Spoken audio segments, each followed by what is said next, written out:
মুখ্যমন্ত্রী হওয়ার পর বিজেপির রাজ্য দফতরে প্রথম যান শুভেন্দু অধিকারী। আপনারা জানেন যে একেবারে সকাল থেকেই ব্যস্ত কর্মসূচি দেখা গিয়েছে মুখ্যমন্ত্রী শুভেন্দু অধিকারীর। প্রথমে যান বিজেপির রাজ্য সভাপতি শ্রমিক ভট্টাচার্যের বাড়িতে এবং সেখান থেকে শ্রমিক ভট্টাচার্যকে সঙ্গে নিয়ে বিজেপির রাজ্য দফতরে যান শুভেন্দু অধিকারী।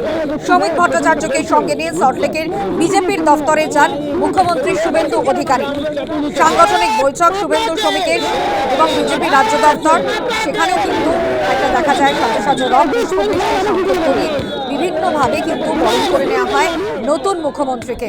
আবেগ উচ্ছ্বাস দেখা যায় বিজেপির কর্মী সমর্থকদের মধ্যে। কড়া নিরাপত্তা ব্যবস্থাও ছিল সল্টলেকের বিজেপির দফতর।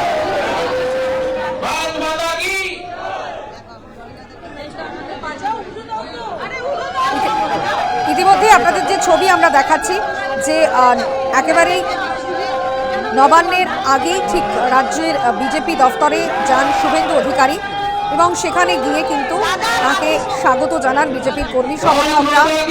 নেতৃত্বরা ছিলেন, পুষ্পবৃষ্টি শঙ্খধ্বনি কুলোয় তাকে বরণ করে নেওয়া হয়। আবেগ উচ্ছ্বাসে বরণ করে নেন বিজেপির কর্মী সমর্থক।